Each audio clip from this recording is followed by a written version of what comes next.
إنما الدنيا حطام، إنما الدنيا حطام، زينت بالشهوات،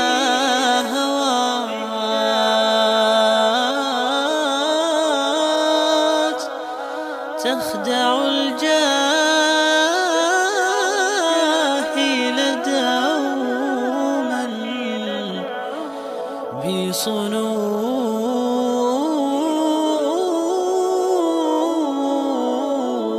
المغريات. زينت بالشهوات، زينت بالشهوات، زينت بالشهوات، زينت بالشهوات، زينت. إنما الدنيا حطام، زينت بالشهوات، تخدع الجاهل دوما بصنوف المغريات، تنصب الأشراك عمدا للقلوب الغافلات، فيضيع الدين منها في دروب السيئات. إنما الدنيا حطام، زينت بالشهوات، تخدع الجاهل دوما بصنوف المغريات، تنصب الأشراك عمدا للقلوب الغافلات، فيضيع الدين منها في دروب السيئات. بحرها الهائج يرمي بصنوف الشبهات، ويغر الغر منها وصفها بالحسنات، وجهها وجه قبيح زورته الباسمات، من بني الإعلام والفجار بين القنوات. بحرها الهائج يرمي بصنوف الشبهات، ويغر الغر منها وصفها بالحسنات، وجهها وجه قبيح زورته الباسمات، من بني الإعلام والفجار بين القنوات.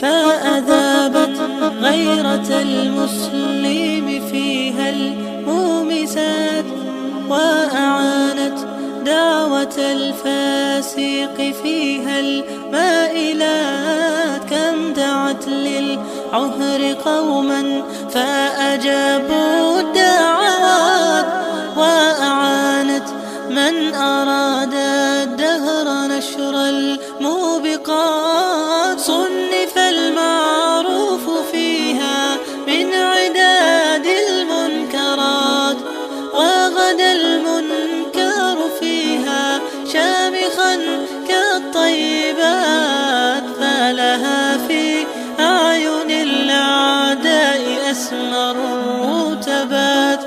من سعوا للدين هدما وبنونا في سبات، وبنونا في سبات.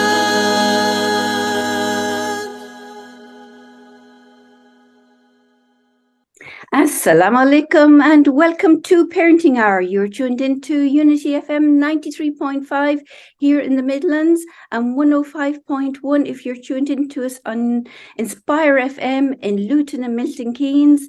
Welcome to this evening show. This evening we're doing a show about birth and new life and the miracle of this. What a lovely show we're having actually before we're coming into the Christmas period. Just remind us of the miracle of birth and what happens in birth and talking specifically about doulas and what are they and who are they. And we have an expert with us, Verina, who, did I pronounce that properly? You did, Kathleen. Thank you. Thank you. Verina, welcome to Parenting Hour. Welcome to Unity FM show this evening. Thank you. Good evening to you and good evening to everybody. Wonderful. Thank you for having us here. Verina, let me start first with you introducing yourself and just telling the audience a little bit about you before we talk about what is the big topic of being a doula. Okay. So I call myself, and I'm described by others as a doula, which is a really broad term, really, for somebody who cares passionately for the birthing experience of parents, families, mothers. We see it as such an important experience in someone's life, and want to make sure that is an experience that's remembered positively and not negatively. So that's my passion, and how I support people to achieve that, and is in various ways. So one of the things that I do as a doula is a lot of birth preparation work. So we really talk about what the physiology of birth is, what birth looks like, what it can look like, how the journey can sometimes deviate, that it's very difficult to predict. No one birth is the same, but I offer tools for navigating various situations, and really I encourage people to step into their own power of decision making, so that decisions that are made are decisions that are right for them, because just as no two births are the same, decision making is a very personal thing that's informed by our values and our background and our own upbringing and experience and health beliefs. And there's so much behind decision making that really unpicking that can be helpful for somebody in their own decision making. So birth preparation is what I do, and I also accompany some women actually during their labour and birth. And what that can provide for them is continuity of carer, particularly if they're in the common health systems now are where you may see certainly more than one midwife antenatally, and community midwives are often separate from the hospital midwives. So if you choose to birth in hospital, or even if you birth in the community in your own or somebody else's home, there's a possibility that you may be with a midwife that you've never met before. And so having the doula that you've built a relationship with, who really gets you and understands how to keep you at the centre of your own care, can be really helpful. I then offer some postnatal support, as in early breastfeeding support, signposting to specialists, making sure that people have at least considered their postpartum period and the kind of care that they might need and where they might get that care from. There are other doulas who specifically work with women in the postpartum period. So they'll contract with them for days, weeks, months to come in on a regular basis to undertake a specific role. But I think that the most important thing about doulas is that you introduce me as an expert, and we try very hard not to be experts. Actually, we try very hard to ensure that the people that we work with become the experts. So we're the facilitators of that. And yeah, a doula that holds all the expertise, it isn't really a doula, because that's not empowering somebody else to become their own expert. Mm-hmm. I suppose, how you get across that message. And I can see that you're very experienced in this. Why did you come into this role in the beginning? What kind of brought you into this path, this career path? That's such a great question. I think that, like most doulas, I was a doula before I knew what a doula was. Mm-hmm. And I was a doula before I did any training or met any other doulas. So I always had a real interest in, I guess, women's rights, a love of babies. I have children of my own. Women who were pregnant. I just had a fascination, really, and an interest, and a desire to interact. And I've always worked with people. I actually started out life as a youth worker, and then I specialised in drug and alcohol misuse, and then moved on to work in social policy. So I've always had an interest in relationship work, I guess. And then I trained as a homeopath, and which sounds like a divergence, but it wasn't. I've always been on the same path when I look back on my lifetime career. Anyway, I trained as a homeopath. It was a 3-year degree course.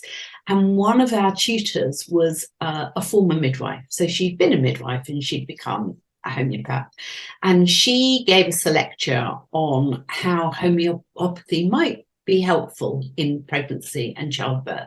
Mm-hmm. And it was like a light bulb moment for me. Oh my God, that's what I really want to do. If I could find a niche, that's where I'd like to be.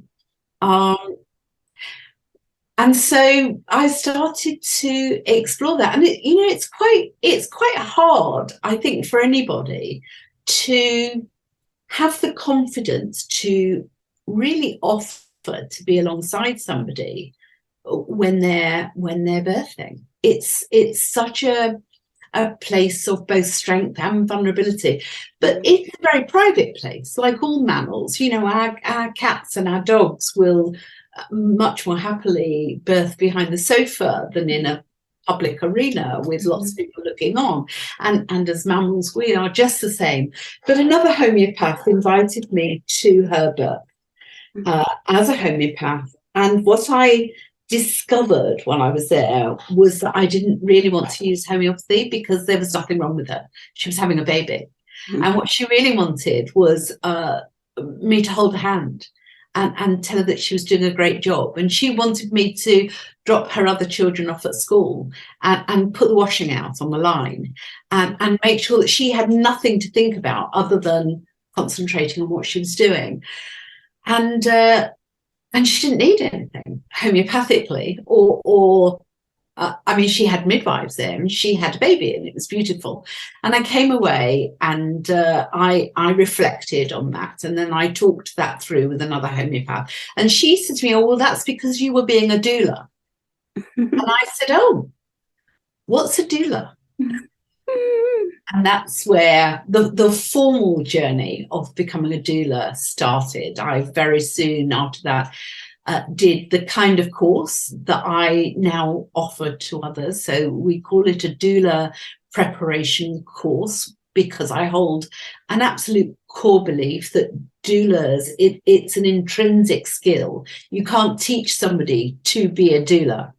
You can help somebody to explore the kind of doula that they want to be, the kind of doula that they are, the kind of people that they might want to work with, and the limitations of our role in a clinical setting. So we can teach people that, but you can't teach somebody how to be a doula because you either are or you aren't a doula. So now I can say I'm a doula. Yeah. And I can see why you're saying that, that you are there as an advocate for the mom and their supporting mom, but you're not that medical person. And so it is really important to have that because sometimes, and I know as being a midwife myself, when I was delivering my own children, it's so different. You're in a different position. You feel more vulnerable. There's a lot going on. And it's nice to have that some person there, just that you know what you say, that you can trust, that you can just look at them and they smile and smiling back at you, you know, and reassuring you everything's going well, everything's going fine, and getting your message across if you're in pain that you can't get it across, or having contractions that you can't get across. So that's really, really important indeed to have that continuity. And I love the way you use a continuity of care, because yes, there is a lot of change in midwives. There's a big shortage at the moment in midwifery, and having midwives, that same midwife the whole way through is practically impossible to have that.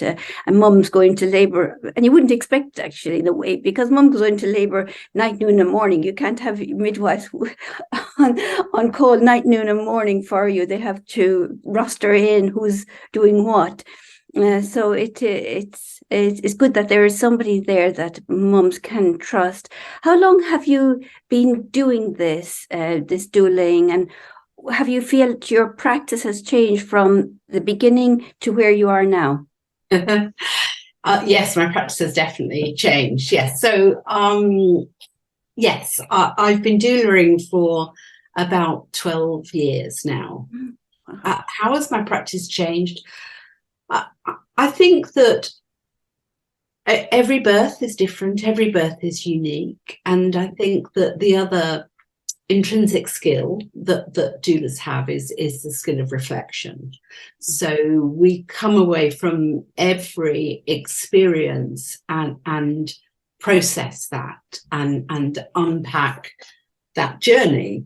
What was the mum truly cared for in the way that she wanted to be cared for?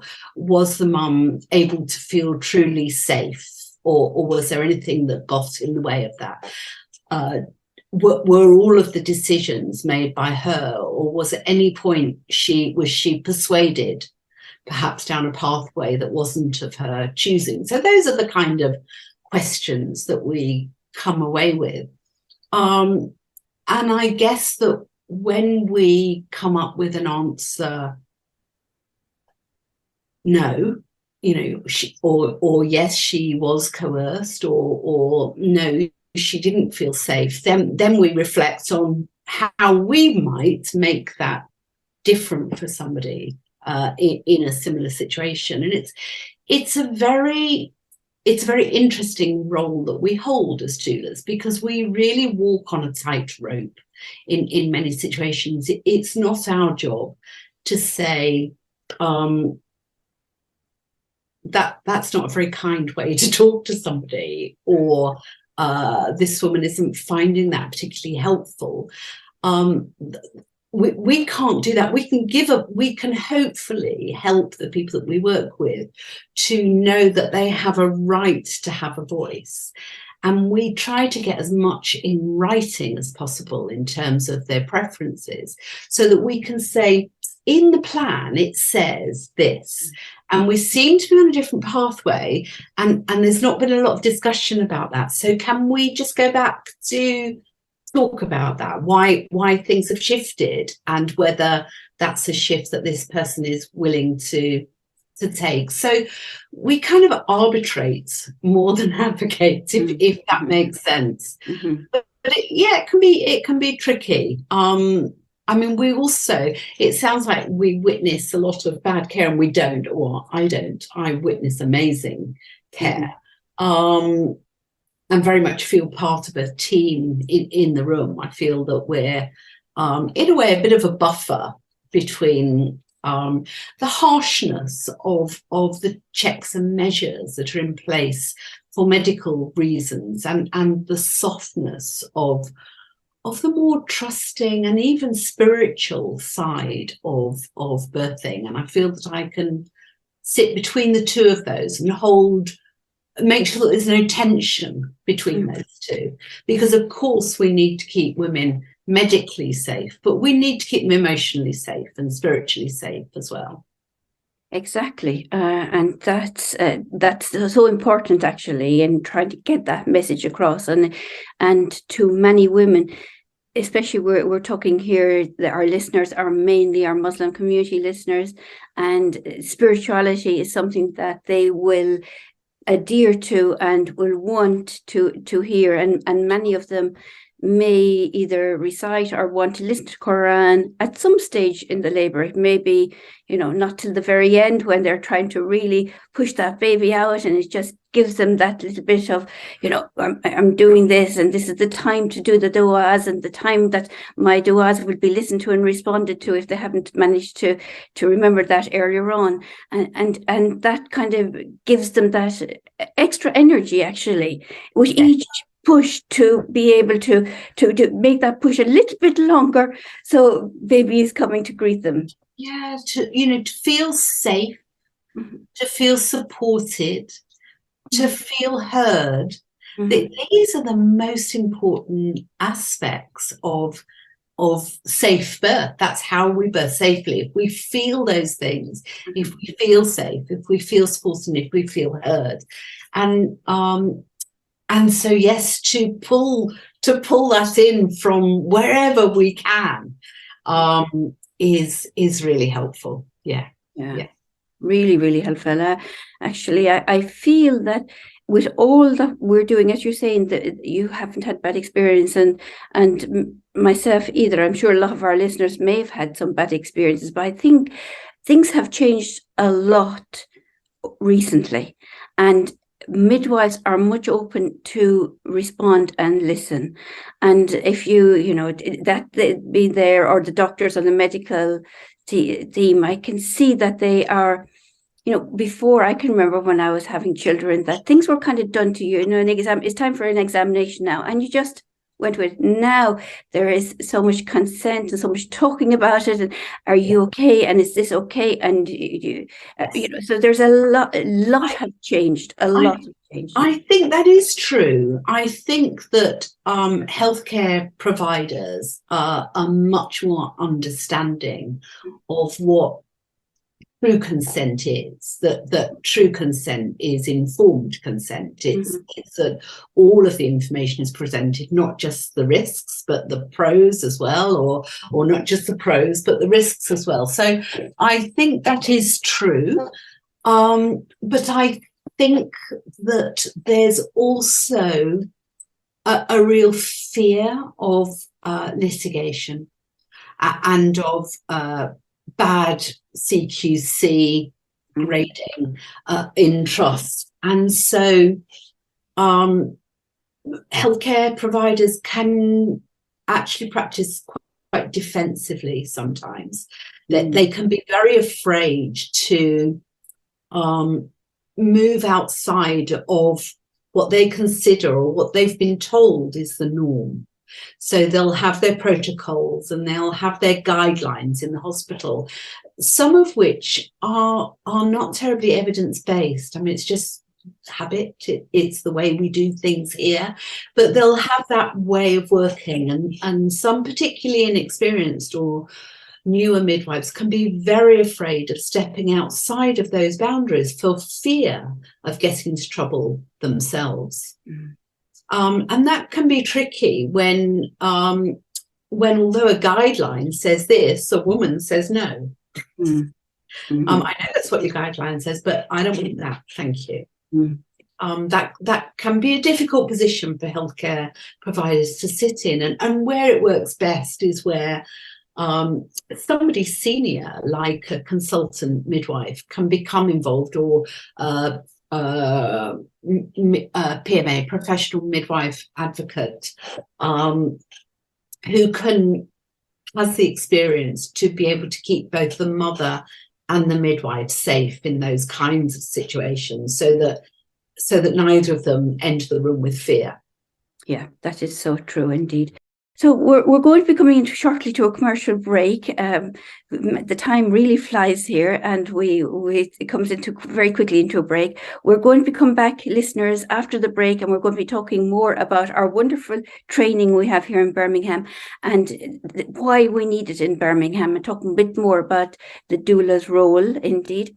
If you want to ask any questions, please do phone the studio on 0121 7728892.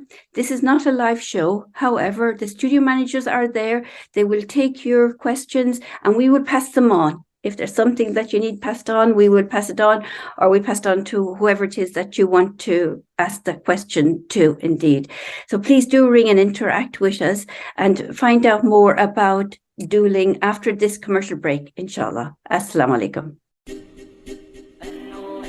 النور ألبسنا حسنا وتيجانا والأنس والشحنا نورا وتبيانا في أرضنا بزغت شمس بها آلاق والكون أنشدنا يروي حنايانا النور ألبسنا حسنا وتيجانا والأنس والشحنا نورا وتبيانا في أرضنا بزغت شمس بها آلاق والكون أنشدنا يروي حنايانا البدر طوقنا من نوره حلنا. Assalamu alaikum and welcome back to Parenting Hour. You're tuned into Unity FM 93.5 here in the West Midlands and 105.1. Our Luton and Milton Keynes listeners are tuned in on Inspire FM, going out this evening, Tuesday evening, indeed, the 13th of December, just before Christmas. And we're here talking about birthing. We're here talking about the role of doulas. And we have a wonderful person with us. It calls herself not an expert, but definitely a guide that helps people through this journey, that helps mums and dads. And we'll come to that in a bit. We haven't spoke about the dads yet on their journey of antenatally, during labour, birth and postnatally.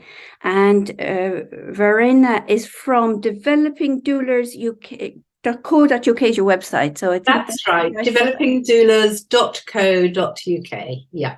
So we've had a lovely discussion here, which leads us lovely into what we're doing here in Birmingham. And I know after the break, when we come back, and we still have a few minutes before the break anyway, but when we come back, we'll probably go a bit more into the training and what it means to be training up our doulas. But we're having our first cohort of Muslim doulas to be trained in January, just right after we're back, actually, the first day back. Yeah. First way of work back. You're very eager to get back into work. It just shows actually the career path you've chosen and the speed of things. Speed like this as well, and train up 12 wonderful people that will be taking your training. Yeah.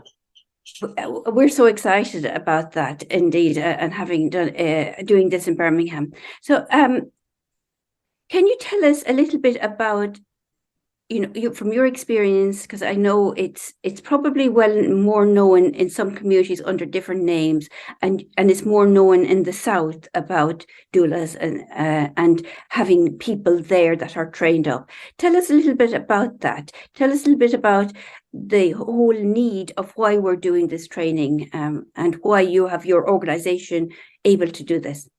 Okay. I mean, we as an organization would like to see every community, every town, every village full of wise women who are able to be the guides for those who are less experienced in birth. And I guess that's how it always used to be.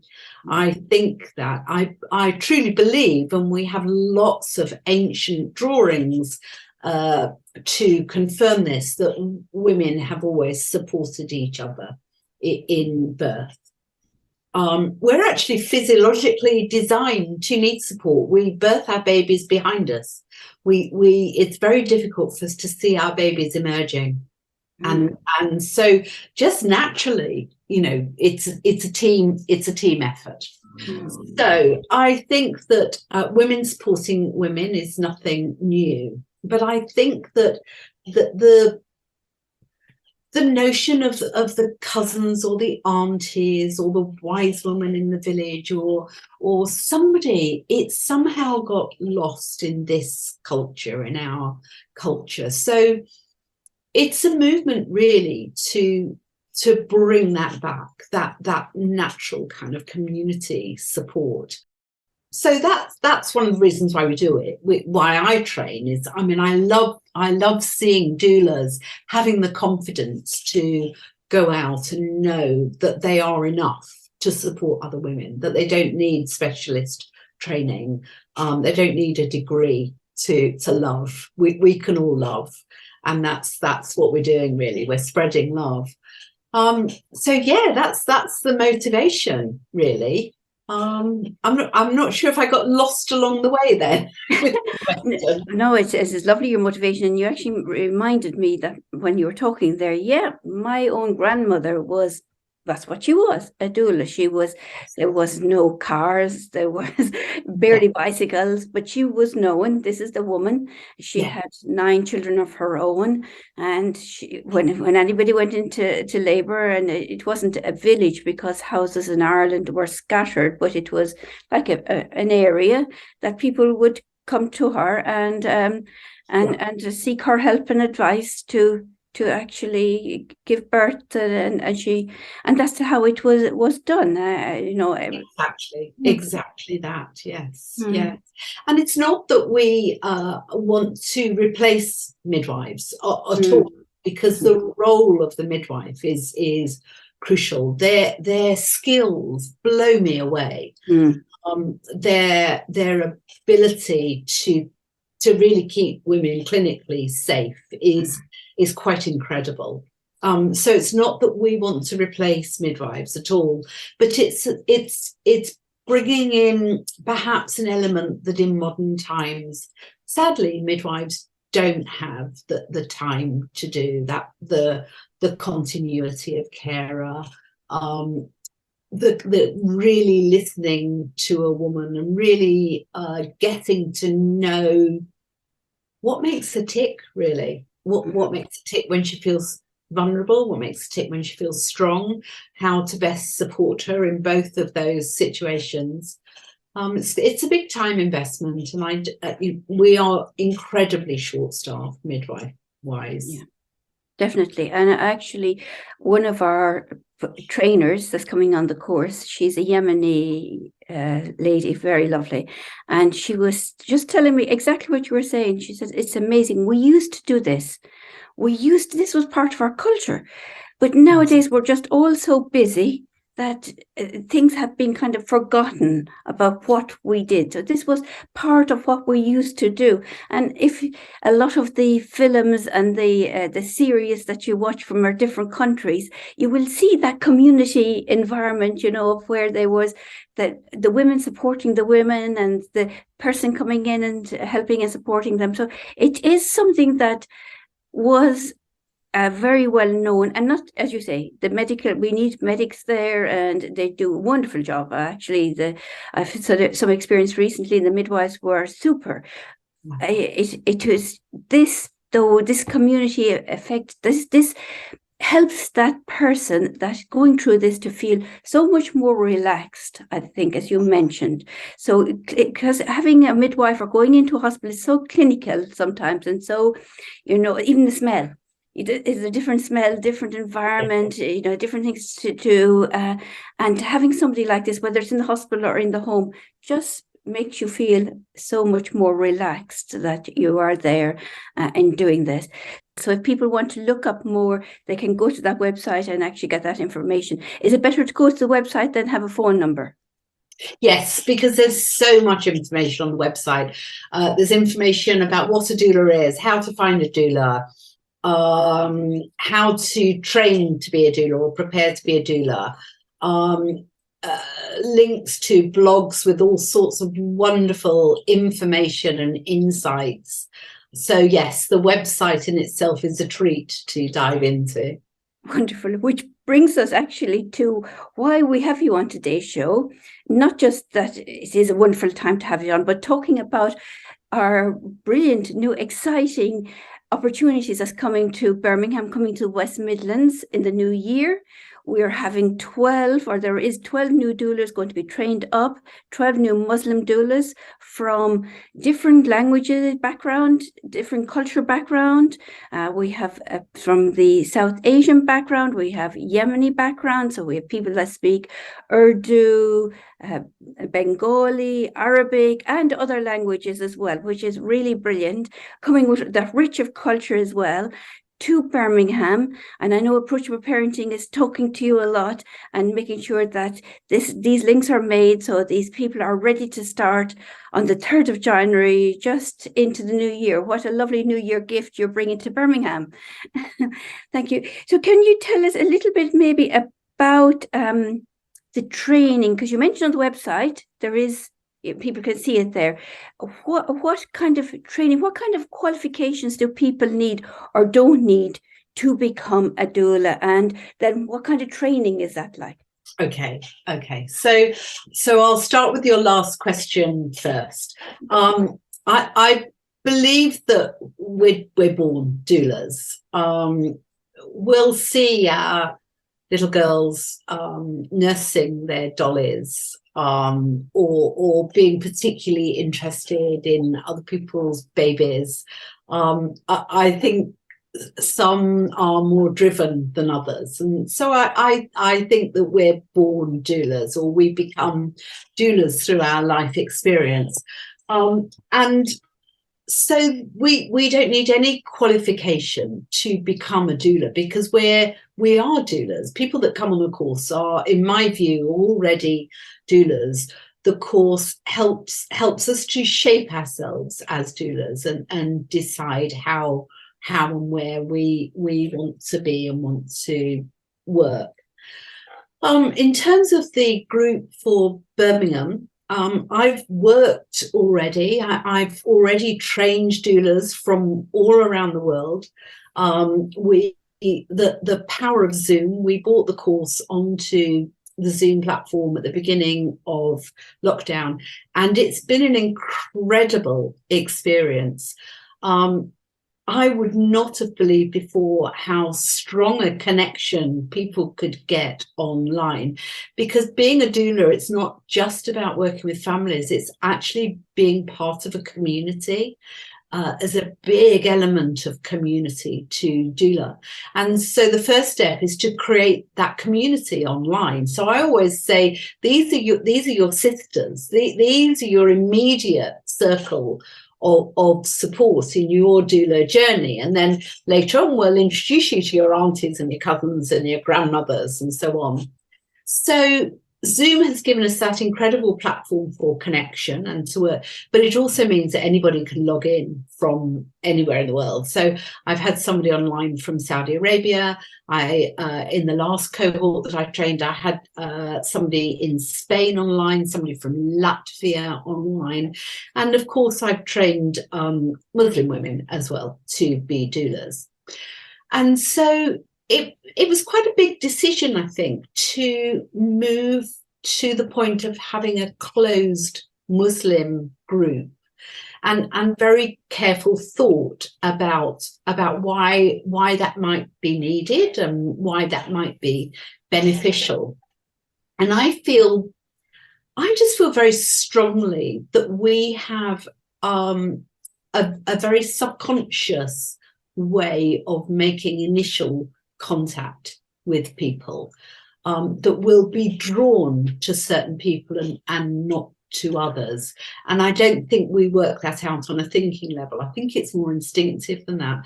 And so it makes sense to me that we will instinctively be drawn to people that look a bit like us. And so if you are working in a community of women who wear a scarf, for example, they're more likely, I believe, to connect with a doula who also wears a scarf, because there'll be an unspoken understanding that you get me. You know something about my life. You know something about my community, about my family, about the way that we might have been raised. And of course, there's vast difference. That, you know, there's no homogenous group of Muslim women. You are all beautifully unique and individual and independent, but the commonality, I think, of identifying as a Muslim is a really good starting point for a project that's targeting Muslim women. It's not that people who aren't Muslim can't work with Muslim women. I've worked with many Muslim women myself. I have a deep respect and awareness of cultural difference, and it really excites me, actually. So I really love working with people that are different to me. I really enjoy that, and I believe I do it very well because I keep getting booked.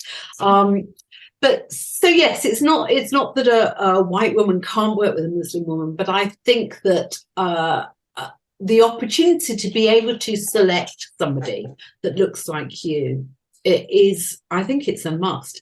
And traditionally, I'm going to be honest, traditionally doulaing has been delivered by white middle class women. It's changed now, but the roots of it were that it was basically unpaid work. It was unpaid work that only white middle class women could afford to do, could afford to deliver, because they had some kind of financial security behind them.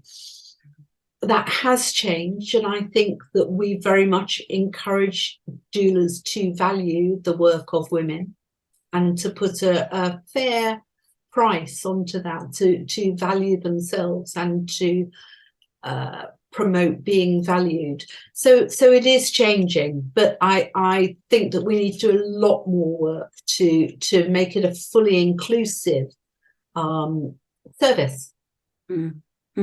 Yes, as you were talking there, and I was thinking, yes, it works both ways.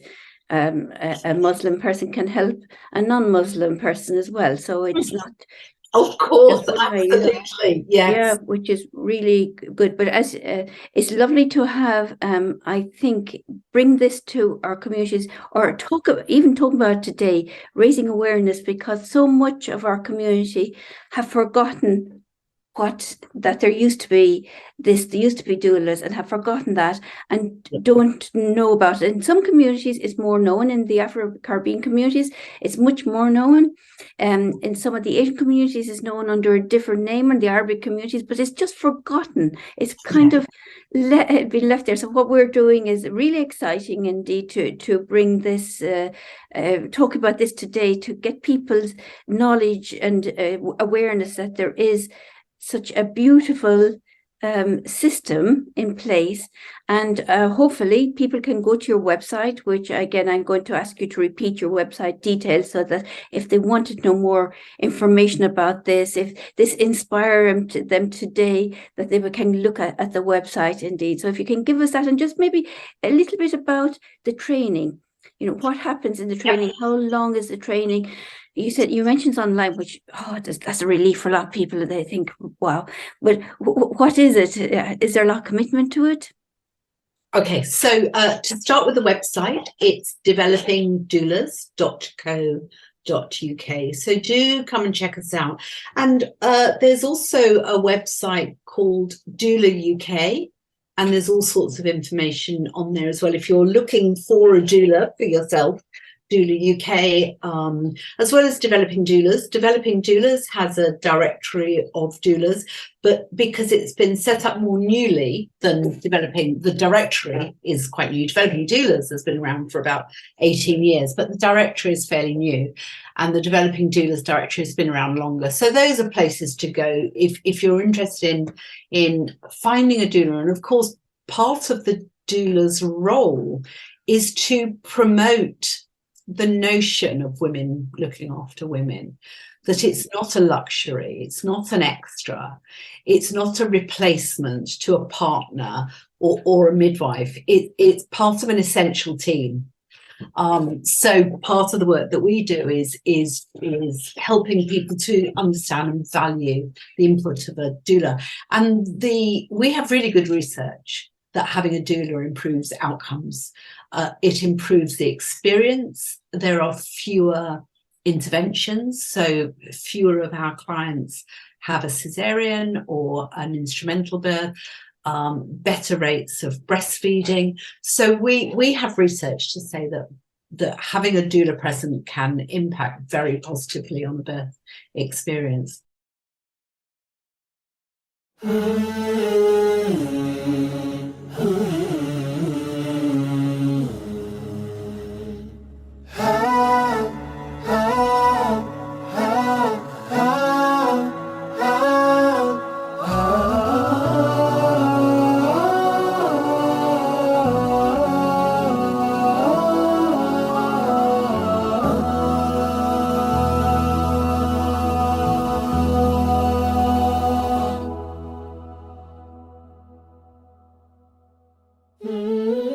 Rënkimet e shpirtit tim, derdhen bidetim pa kufi, loti që m'pikon nga syri im, vështillet më të nden dashuri. Mo suksesin tim ka her, e kërkova gjithë këj jashtë me je, dihmën të ndelu pasa her, dhe vetëm aty gjeta prenje.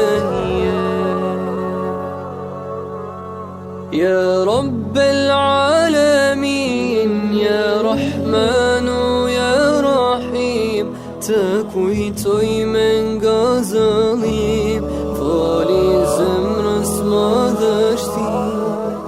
Ja Rabbel Alamin, ja Rahmanu, ja Rahim, të kujtoj me nga zëllim, fali zemrës madhështim.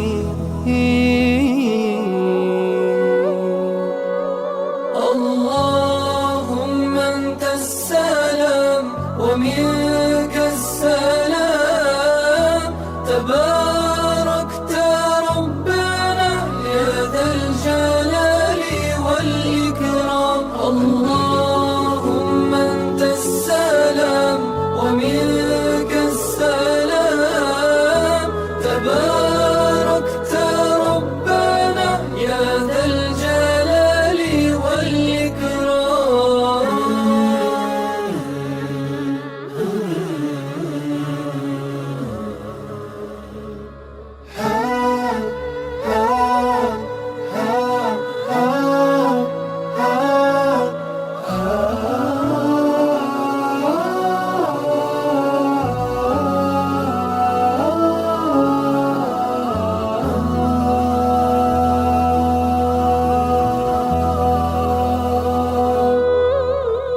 Sa herë që mendoj se jam vetmi, filli shpresës këputet nga da.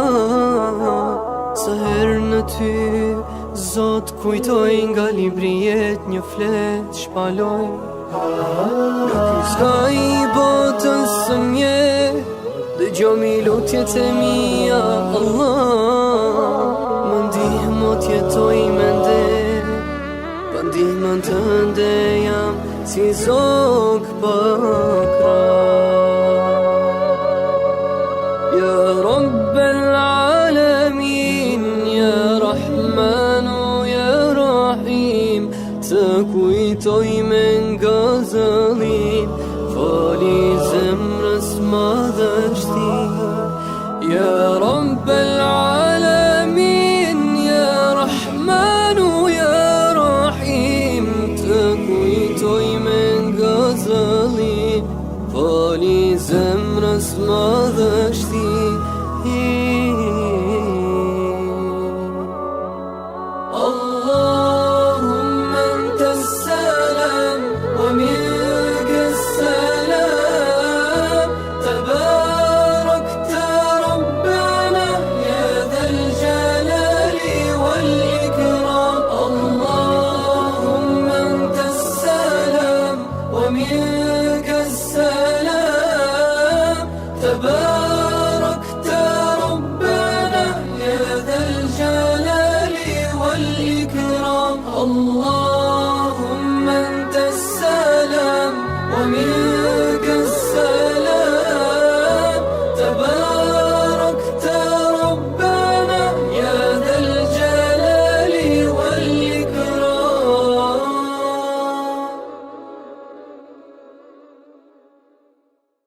I'm not in a mood for negativity.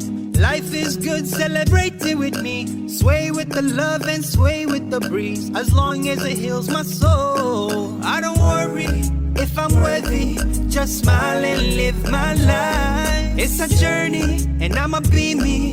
Better than living a lie. I don't stress, no, and I'ma let go. God sees love through my eyes. I don't worry if I'm worthy. I just smile and live my life. Seize the day, seize the day, seize the day. Lead the way, lead the way, lead the way. Seize the day, seize the day, seize the day. I don't wanna worry, I'll just live my life. I'll take every day as it comes and it goes. I go with the wind and the way that it blows. As long as it helps and I'm pleasing my Lord. As long as it heals my soul. I don't worry if I'm worthy. Just smile and live my life. It's a journey and I'ma be me. Better than living a lie. I don't stress, no, and I'ma let go. God sees love through my eyes. I don't worry if I'm worthy. I just smile and live my life. Seize the day, seize the day, seize the day.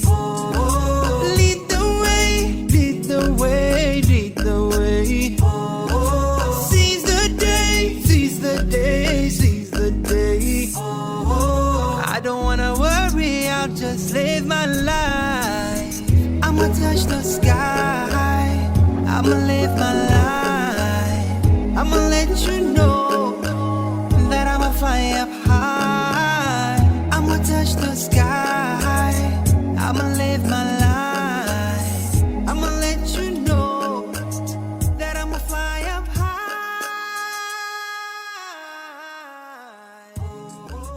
Seize the day.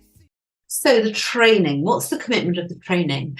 I like to train people when older children are at school. So I like to start at around 11 in the morning and finish by around 2 in the afternoon. So there's time to drop the kids off and run around like we do, crazy people, trying to get everything done, and then have 3 hours time for yourself to train. And I train twice a week. And there are 9 sessions in total.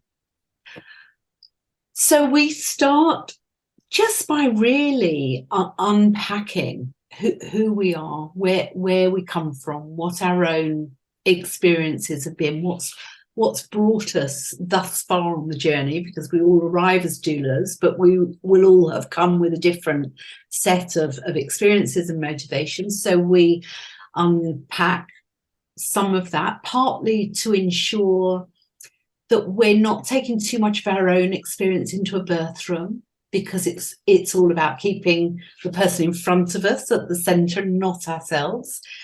So we try on doula hats, and there's a lot of role modelling that goes on. So we really encourage trainees to doula each other all the way through. So there are lots of breakout rooms where they go off for 1-to-1 or 1-to-3 or the, half and half discussions, so that they can really learn to voice their thoughts and their beliefs, and really listen to others, because the 2 main skills that a doula needs are listening skills and a willingness to signpost, a willingness to not be the expert, a willingness to facilitate connection with that wider support network.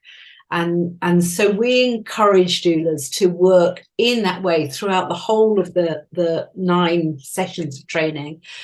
We do a particular session on breastfeeding, a particular session on postpartum, the postpartum period and the innate needs of a partner, of a baby, of a mother. We spend some time on listening and reflection. We look at evidence-based practice, that we're not there to give advice, but we're there to signpost to evidence so that people can draw their own conclusions, make their own decisions. I always think that the course is, in a way, more about explaining to doulas what we don't do than it is and telling them what we do, because we do work in a very boundaried way, and that in that way we keep ourselves safe and we keep the people that we're working with safe, and we work in a very reflective way, which is why community is so important. The importance of having somebody on the same wavelength to talk things through with is just paramount, really. It's been the best experience of my life, is being part of a doula community that listens to me, whether I'm crying and snotty, or whether I'm laughing hysterically, that they're there to hold me in my authentic self. I don't have to put on any face in the doula community. I can just share where I'm at, and that's a great gift that we all offer to each other. We all doula each other. Brilliant. That's like peer supervision, for putting it kind of formalizing it. Yes. And we do have a formal peer supervision process. We call it mentoring. And so every doula that does the preparation training, which is what I'll be doing with the cohort from Birmingham, it's preparation training. Training is lifelong as a doula. We learn from every single birth. But for the first few births or few months or few years, or however long you feel that you need, you can have one named person, choose one person who is your primary handholder, your primary person to go to with your reflections, your concerns or your celebrations, and have that safely contained and held. So hand holding is very much built into the training that we do. I was talking to you before we came on air, actually, about the tightrope that we walk on as doulas, of holding very, very quietly, holding the tension between the medical side of birth, which of course we need medical safety in birth, of course we do, but there's a very spiritual side to birth. Some women say, I've been to the stars and back to get my baby. You know, I left the room completely. I went to another place. I went to birth place. I went to Lala place, and we witness that. Well, midwives witness that as well, but we go there with them because we're not distracted by having to look at the clock or take notes or check the blood pressure. We've got somebody else doing all of that, so we can just travel with the birthing person to wherever it is that they go. And that's the spiritual side of birthing is so amazing, because every birth is magic. How we do it surprises me every time, and I've literally been at hundreds of births and I'm still in awe, absolute awe. Wow. I think you've won over our listeners today. You will be getting plenty of people coming to your website and saying, what can I do? How can I become this doula? And it is spreading the message. So listeners, please tell people about this so that we are spreading the message ourselves, and we know the importance of these roles here. And again, if you want to ring in, the number is 0121 772 8892, and you can ask the studio manager your questions and he will pass them on indeed. And we may not get a response until after Christmas, New Year now, so bear with us, because the season we're in, I think people are very, very busy at this time of the year, just winding down just before the Christmas holidays, but we will get back to you in the new year. You've put it into context that is beautiful there. And of course, we have the websites there that people can go to and find out information.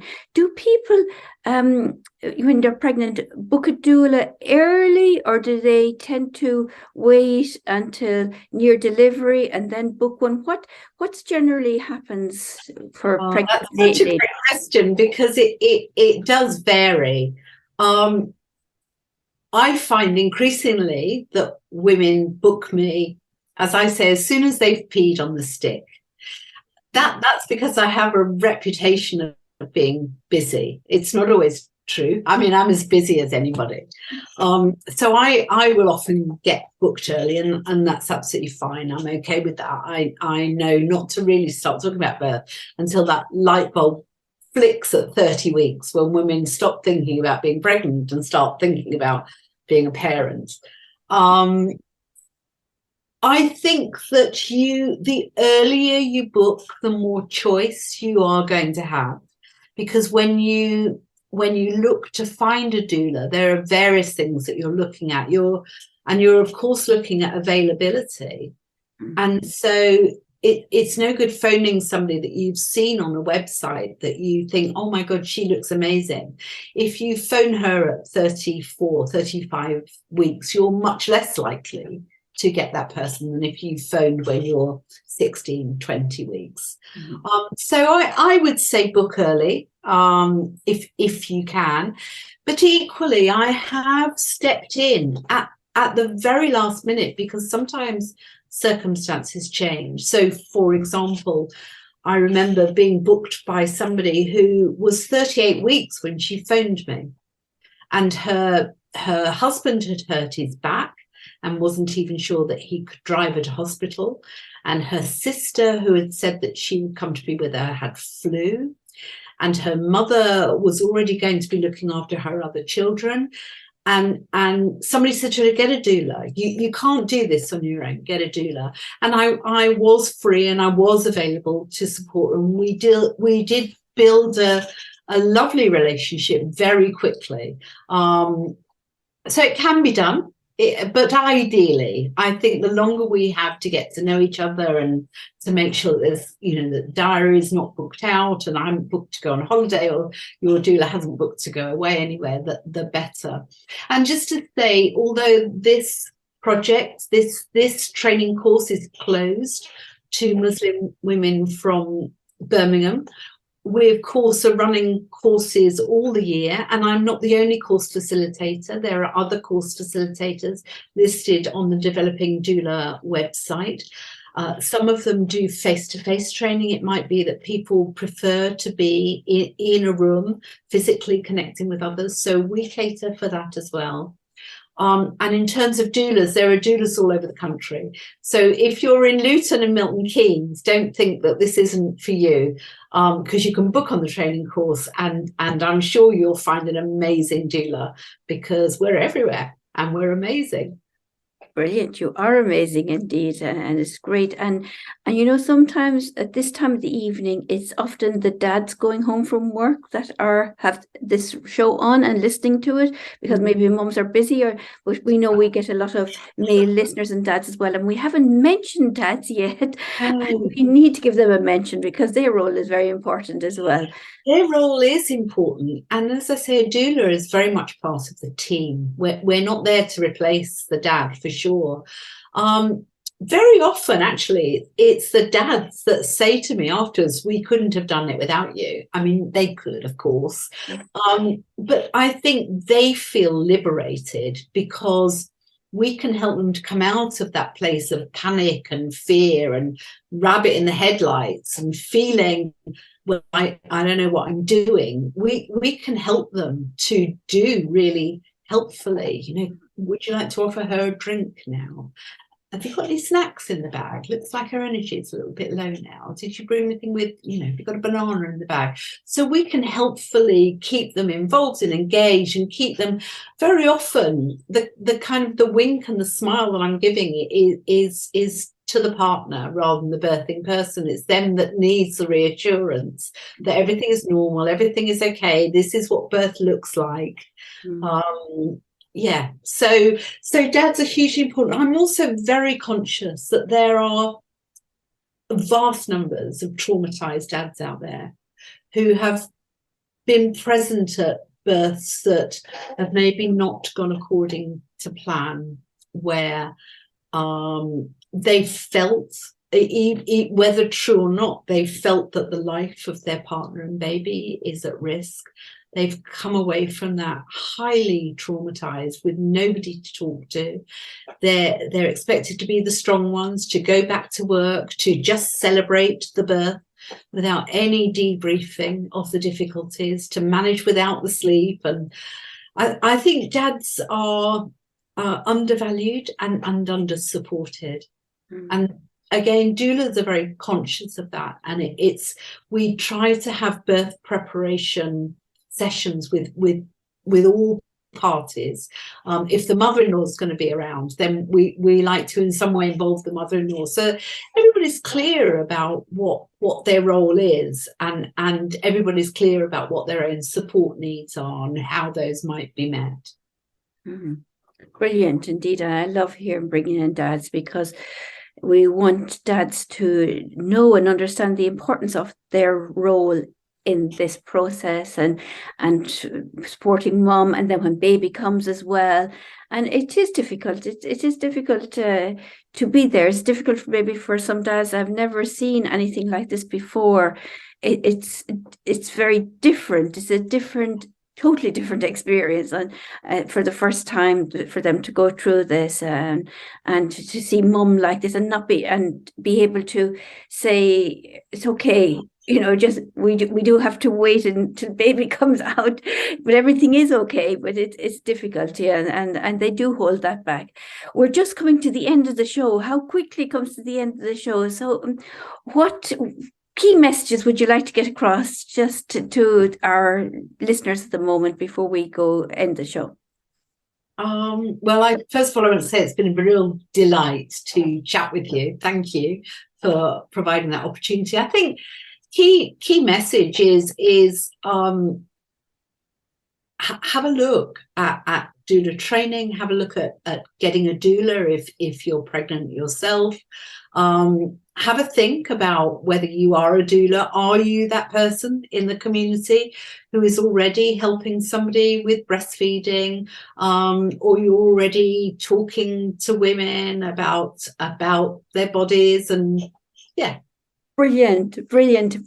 Listeners, have a great week. We're coming to the end of the show. We'll see you soon. And please God, inshallah, have a lovely break, have a lovely time off, and do look up about douling. Thank you so much, Verina. We really a pleasure having you here. Take care, everybody. Assalamu alaikum.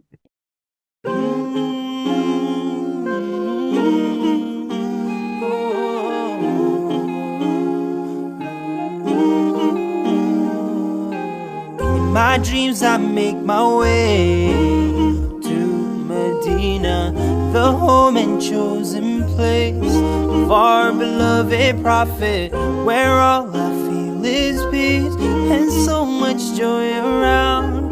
No better place for me.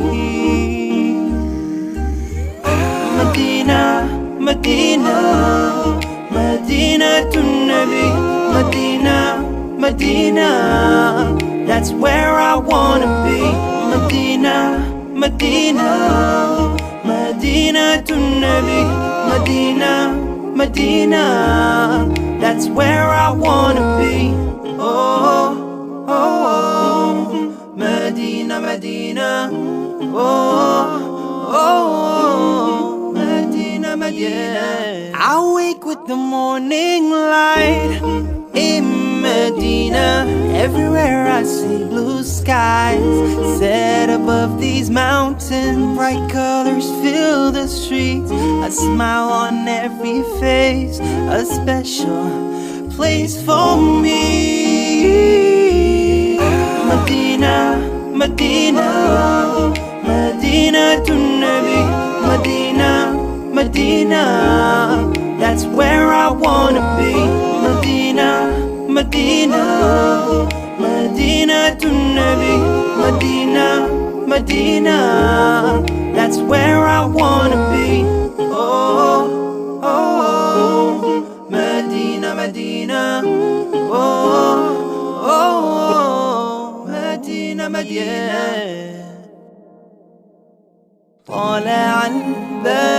علينا من ثنيات الوداع وجب الشكر علينا ما دعا لله داع أيها المبعوث فينا جئت بالأمر المطاع جئت شرفت المدينة مرحبا يا خير داع مدينة.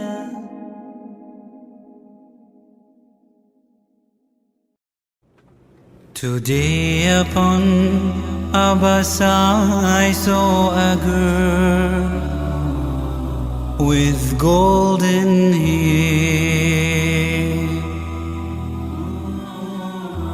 and wished I was as fair when suddenly she rose to leave.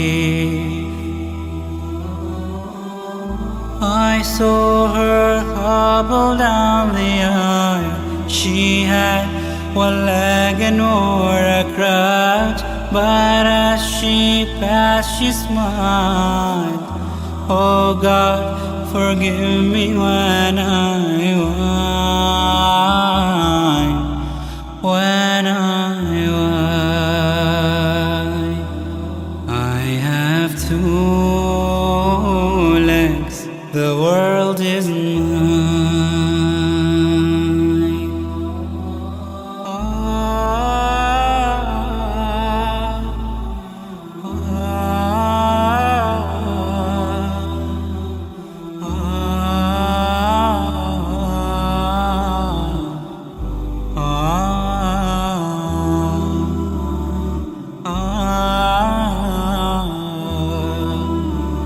I stopped to buy some candy. The lad who sold it had such charm.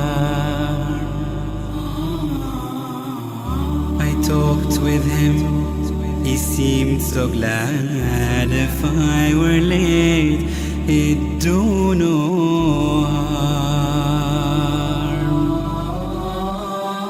And as I left, he said to me, I thank you, you've been so kind. You see, he said, I'm blind. Oh God, forgive me when I whine, when I whine. I have two eyes, the world is mine.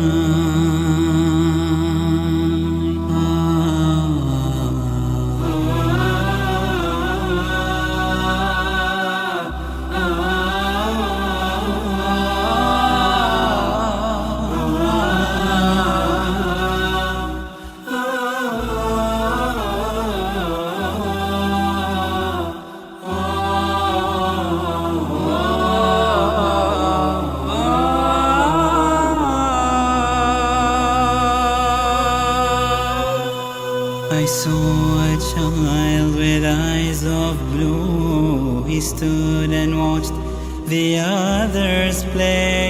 He did not know what to do.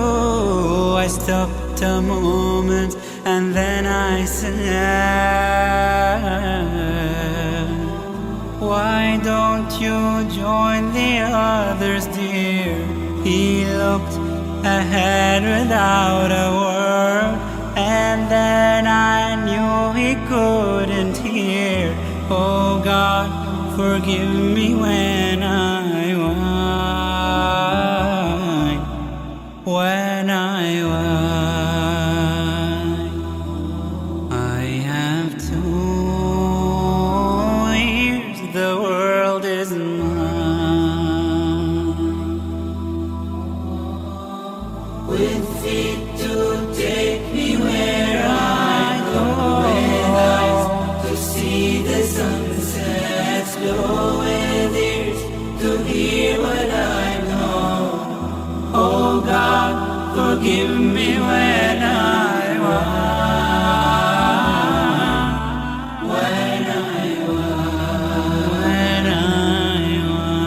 I've been blessed indeed. The world is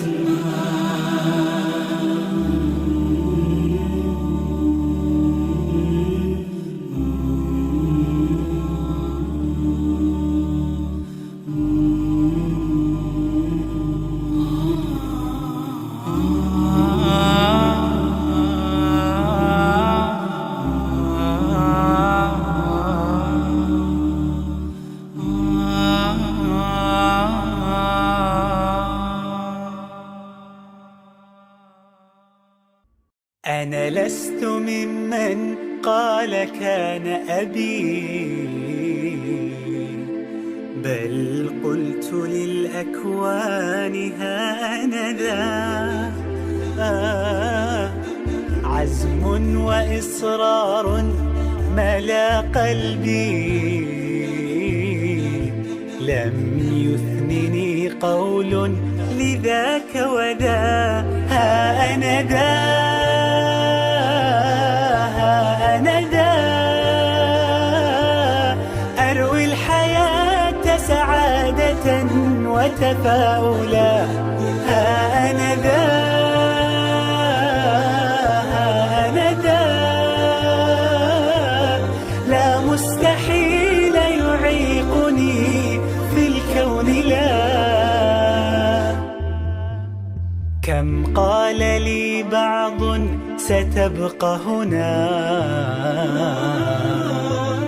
انظر لطول الدرب لن تجني. ما كنت أسمعهم فذاك أنا،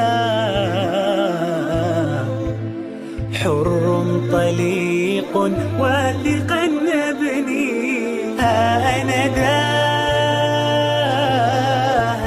أنا ذا، أروي الحياة سعادة وتفاؤلا. ها أنا ذا، أنا ذا، لا مستحيل يعيقني في الكون لا.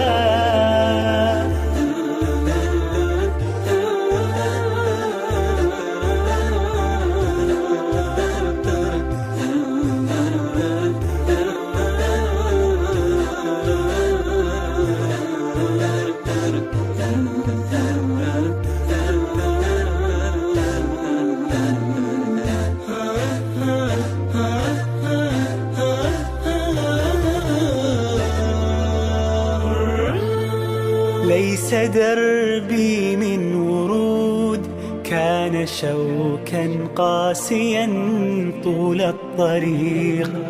إن تعثرت ألاقي من يجود، حب أهلي قربهم صدق الصديق.